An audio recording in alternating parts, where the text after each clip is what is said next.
নমস্কার, সারথী এসেলে সবাইকে স্বাগত জানাই। টেস্টি টেস্টি টেস্টি ভোজন রসিক আমরা বাঙালির গোষ্ঠী।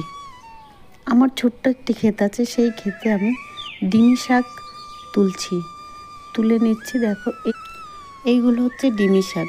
ডিমি শাক খেতে হালকা একটু তিতো তিতো হয়, খেতে খুবই সুন্দর লাগে। অনেক রকমভাবেই রান্না করা যায়। এটা রান্না করা যায় ভাজা, আলুর সঙ্গে কুচিয়ে, মাছের ঝোলও করে। দেখো, আমি আমার ছোট্ট ক্ষেতটিতে কত কিছু লাগিয়েছি।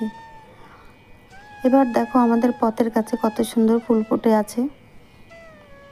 আমাদের গেটের কাছে কাগজ ফুলের গাছে নতুন ফুল ধরেছে, এই যে ছোট ছোট ফুলগুলি। এবার শাক তোলা কমপ্লিট। এখানে দুটো বরবটিও হয়েছে, শুক্তোতে দেওয়ার জন্য নিয়ে যাব।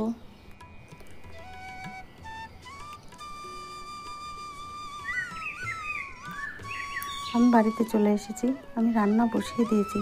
আমি পাতা দিয়ে জাল দিই। দেখো, সবাই বলে পাতা দিয়ে কেমন করে জাল দেয়। আমি সমস্ত কিছু দিয়ে জাল দিতে অভ্যস্ত। পাতা দিয়ে রান্না করতে আমার খুবই ভালো লাগে। প্রথমে আমি কড়াই বসিয়ে দিয়ে দিলাম কিছুটা সর্ষের তেল, একটি শুকনো লঙ্কা এবং একটু রাঁধুনি। এবার সবজিগুলো একটু ভেজে নেব। এবার ওগুলো নেড়ে চেড়ে ভেজে নেব। আমি দিয়েছি গাছে থেকে তুলে আনা শিম, বরবটি, বেগুন এবং সজনে ডাঁটা। এটা আমার মাটি দিয়ে ঢাকা তৈরি করা।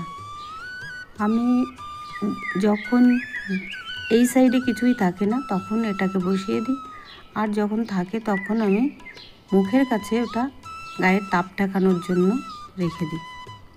এগুলো ভেজে তুলে নিয়েছি। এবার কাঁচকলা, আলু ওগুলো ভেজে নেব।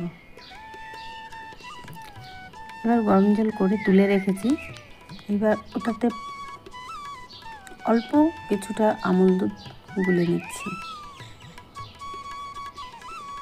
কলা এবং আলু ভাজা কমপ্লিট। ওটাতে একটু ঢাকা দিয়ে দিলাম। দেখো, কত সুন্দর জাল জ্বলছে পাতাতে। আমি তো সমস্ত কিছুই পাতাতে রান্না করি। ওগুলো ফুটে উঠেছে। আমি এবার সবজিগুলো ভেজে রাখা দিয়ে দিলাম,